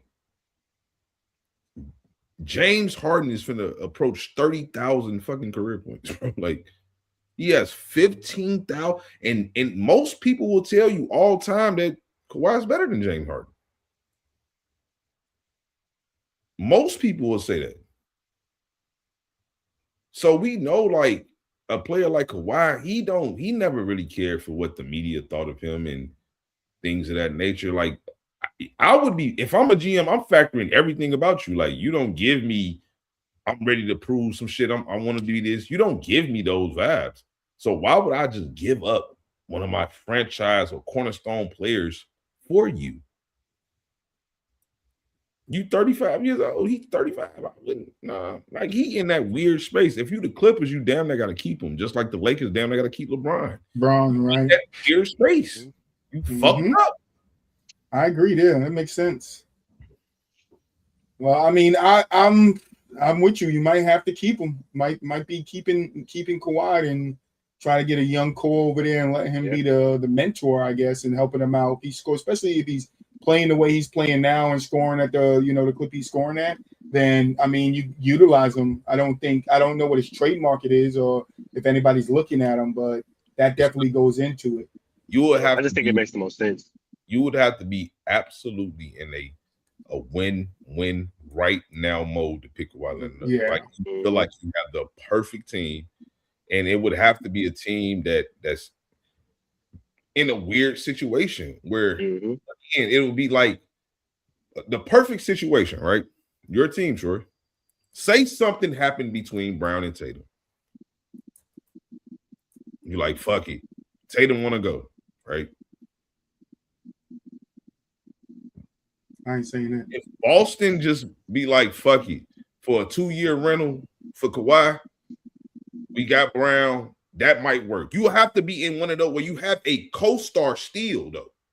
Yeah, somebody, I get you. You would have to have that But, going on. Like you cannot where if Kawhi do get hurt, at least you still got Jaylen Brown. You cannot be in a situation where you damn near finna give up your best player and have nothing. But I don't think Kawhi warrants that anymore. That's what I'm saying is, again, and I think teams around the league know that. It only warrants it when if, like I'm saying I'm hypothetically talking, right? I'm saying if Jason Tatum was to say, look, you know what, fuck this. But what else are the Clippers giving up? They're not just giving up Kawhi. Yeah, probably not. So that could hurt them too. Yeah, they're probably not just gonna give Kawhi, but Kawhi is going to be the centerpiece, right? Kawhi and maybe another pick or two, another player or two, right? Or we losing Tatum to Darius Garland. But I'm saying if Jason Tatum forces Boston's hand, like sometimes when a player forces your hand, they catch you with the pants down. So then you have to just do what's best for the team. And you see Kawhi's hooping right now, like right now, Kawhi look like old Kawhi right now. Like just in the moment right now, he looked like that. I was going to say the Pistons, not Boston, but the Pistons will have to steal to make the money make sense. That's why I say Tatum, because Tatum and Kawhi is on the same type of money bracket. So it's not going to be hard to make that trade.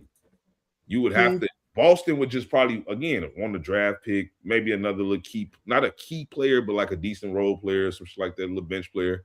Yeah. If Jason Tatum is forcing their hand to the point, we gonna probably want that Rudy Gobert deal, bro, for Jason Tatum. You're crazy. Ain't no way you're gonna get that. I'm saying that's the only team I could even think of that has that situation right now, where it's even remotely, like I said, like. But what if instead of the Clippers trading James Harden to the Cavs, what if they traded Kawhi Leonard to the Cavs? Yeah, but they wouldn't gonna do that because they. I'm just saying, we're talking hypothetically. Would Kawhi playing the way he was with Donovan Mitchell right now work? I don't know. I think the way Kawhi plays and the way Donovan Mitchell plays is it's not that it's similar. They just don't complement each other on no level to me. Yeah, I think James Harden. Where I was going with that. Yeah, I think James Harden is a guy that can be a pass first player at this stage of his career, like in large stretches of the game and it helps your team. He makes. Well, what if you make Donovan a pass first player with Kawhi? Donovan Mitchell is not that though. You can't make him be something. He passed good in when he was with the Utah. Sure, he can pass. I'm not saying he can't pass. I'm saying a pass first player. Like I think James Harden has that ability, especially later in his career right now. Like he's to be a point guard. Like I just don't, and still be a scary scoring threat. Like he has that perfect balance where when you ask Donovan Mitchell to overcompensate at the point guard position, like to be the guy that's trying to get people. Well, is Donovan at the point guard or is he at the two? He's at the two, but when you make a guy like him even just be the primary decision maker, like constantly, it's just never been a good movie. It's not like it's a bad movie. It's just not the movie you want to see ultimately. Yeah, I agree with that. It's you want Donovan to be what he is, which is an aggressive scorer and passing when he sees things and having high IQ of that nature. But Kawhi and Donovan still be two of the same type of players, which is what him and Paul George was, right? Like they're too similar. I got you. Yeah, that makes sense. All right, closing out. I got bring them to the era for you. Oh shit. All right. Oh shit. I think this is a good one. Just depends on how you guys take it. All right. I got T-Mac versus James Harden. So that means T-Mac will be drafted in 09 and James Harden will be drafted in 97.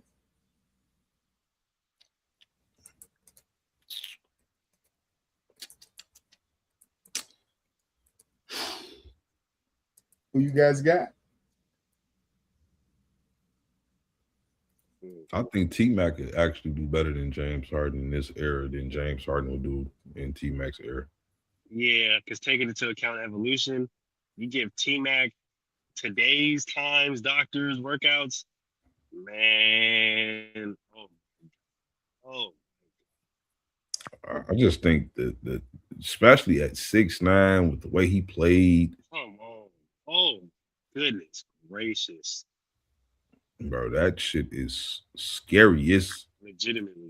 it's like it's scary with James Harden, the physicality of the league, the less spacing that it was. I don't see him. Like, you not getting away with them hooking ass fouls that he's doing and shit like that. Not to say that he wouldn't be a good player. I'm just saying I don't think he would have the career that he has. Like today, Exactly. I don't think he wins an MVP.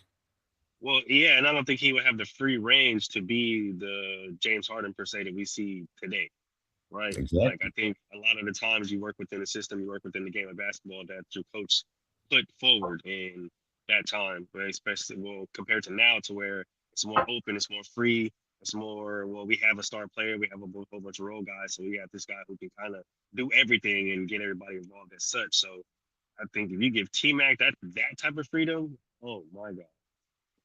He averaged 30 back in his time. So, like, at one point in time, like, especially like in the playoffs, oh, boy. I think T-Mac could be in them. Like, it wouldn't just be LeBron versus KD. It'd be LeBron versus KD versus T-Mac. Like, he would be in those discussions. Mm-hmm. Legitimately. Like, legitimately. I think, I do think he'd be overdoing it lately. He'd be trying to constantly kind of fake put himself in conversations and shit like that. But overall, I still can evaluate like his talent and how it could fare in this league, especially in the 09 season. Like, would he start out kind of slow? For sure, but not. I think he started out even faster because he was a high school player at that time. So, like, at that time in the league, they wasn't letting high school players just instantly come in and do one and done. So I think, just hypothetically, he probably would have went to college for a year. That probably makes him better. That more, just a little bit more polished coming into the league. And yeah, I think. And then on the other side, you're looking at James. He could have came out as a high schooler. High school. And that wouldn't have been good for him. That would not be good for him. That would have hurted his career, stunted his development. He wouldn't have been, and even though he kind of still had that ultimately where he was drafted in 09, because he was a 6-man type player when he was drafted ultimately. But it wasn't to the regards of what T-Mac was dealing with. T-Mac was literally on an expansion team. And he's a high school player in a fucking totally different country. Nobody really knows him. Yeah, I just think the shit was a little different for him. And I think it would have been a lot different for James Harden. And just based off the way James Harden plays the game, I'm not saying that he's not an all-time great to me either. Because, as we know, we seen that little video I posted in the group chat. Like, he is somewhat a stat patter or a stat manipulator. There you call it. He's somewhat of that, in my honest opinion, because like some of that shit just not, to me, like basketball flow. It's manipulation. Like, and some people argue that that's part of the game as well, to manipulate certain things. Like, to me, it's not part of the game. Like, if you blatantly hooking motherfuckers, that shit not part of the game. Like, that's thought out and rehearsed almost to a degree to me. I'm not gonna lie. Like, and I don't even believe you can really rehearse a lot of shit in basketball because the way the game is so up and down and shit. You just don't know. Like, you can say a motherfucker is intentionally trying to miss a shot, but unless they like just hawk that bitch up there, how can you just know that they tried to miss that shot? Like, most motherfuckers still shoot with the same form. Like, you don't know. It's no real way like to be so, you know what I'm saying? Like, that shit is unpredictable. You can tell when the motherfucker's trying to intentionally miss a free throw. They, you know what I'm saying? Laser that motherfucker at the rim. Like, you can see this shit. Like, so when you see James Harden, like, literally waiting on you, oh, gotcha. Like, you see this shit. Like, that's not the flow of basketball. So, like, I know you're not getting away with that in the early 2000s. Like, you're not getting away with that. You had to do the Kobe shit, which is pump fake. Get you, got you. Like, you have to do these type of things. Basketball skills, making you bait into a foul that way. Hakeem Olajuwon shit. That's why that shit works still currently to this day. It still works. Got you jumping. Thirsty. Hold on to your shoes. All right. Great show, fellas. Mulich, take us out. Hey, you already know what it is. Another fire ass show. So make sure y'all tap in on Wednesday because Gentlemen's Talk's coming at y'all live with some crazy shit. And then on Thursday, we all basket to basket off the motherfucking class. So make sure y'all tune into that. Friday, we talking that big ish. There's some more football moves going down and it's getting crazier. So make sure you guys tune in for that. We don't want y'all to miss it. And make sure you keep liking, commenting, subscribing. Keep coming back because you already know we're going to keep going up. Keep liking. Tell your friend to tell a friend because you already know we're not going to stop until we get that plaque in the back. Hey, shout out to all of our listeners. Shout out to everybody in the comments. We appreciate y'all for sliding through. Shout out to everybody listening on Hottie Radio. We can catch y'all motherfuckers tomorrow. If it's hoops, we map it. No story, we're lacking. Every week, bring the heat like a fast break happening. So lace up, tune in, let the energy rise. Where the game meets the mic.